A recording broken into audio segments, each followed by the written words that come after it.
今天来看一下战王欧布的拍摄花絮。首先便是欧布 vs 摩格大蛇的拍摄，暗耀欧布的出场，先由工作人员来衬托一下。其实暗耀欧布每一次出场都会这样相当的麻烦，道具师负责收集爆炸参与物以及沙粒和小石块，拍摄就这样开始。但这个爆炸力差点没把暗耀欧布炸死，由此可见皮套演员的辛苦。接下来就是导演为大蛇讲戏，告诉大蛇怎样攻击欧布，战斗一触即发，欧布搬起一栋大楼猛然砸向摩格大蛇，随后就是一个过肩甩，爆破人员配合爆破，这个画面看着就相当的燃。而模型看着虽小，但重量也相当可以。模型就位后，欧布抡起摩格大蛇便撞向大楼，看这个冲击力是否相当逼真。反正我看了后脑瓜子会嗡嗡的，心疼摩格大蛇3秒钟。第二，来看一下红凯的首次变身取景地。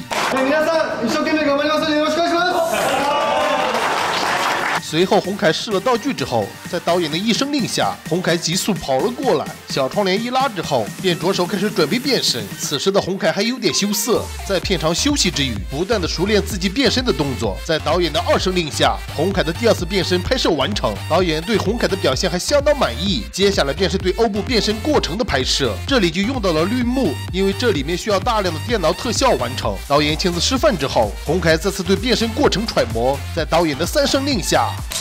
光の力、お借りします。光の力、お借りします。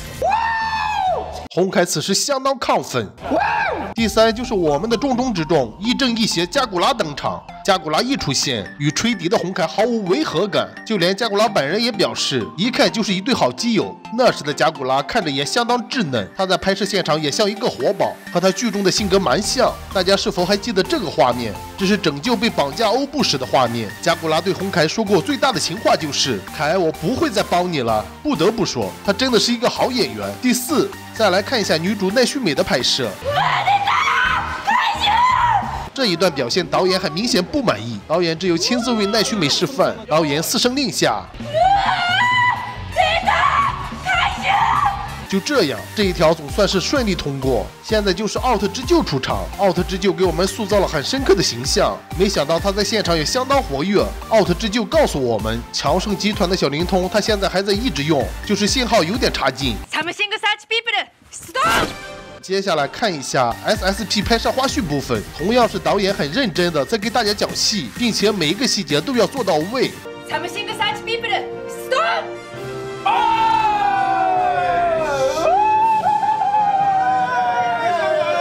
很明显，导演相当满意。就这样，这个片段顺利通过。第5，奈绪美被摩格大蛇卷起吹走的画面是这样拍摄的：首先要有一足够大的吊车，并且使用吊威亚完成，这是比较危险且辛苦的拍摄。奈绪美并没有用替身，而是亲自上场，于是拍摄就这样正常进行。在一番狂风大作之后，奈绪美被吹到了半空，在威亚的作用下，奈绪美受到威亚的拉扯，但是要表现出被风吹的模样，而这正是对形体高要求的控制。最后奈绪美被狂风吹走。第6便是特摄部分的拍摄，欧布矗立在一堆道具之中，而欧布变身的过程则是由绿幕经电脑制作后完成，但真正的战斗场景必须就由真正的拍摄完成。再来看一下这栋房屋是如何被狂风摧毁的。首先由模型师搭建模型，随后再将模型倒立在绿幕面前，将其固定之后，在模型内安装好爆破装置，万事俱备之后，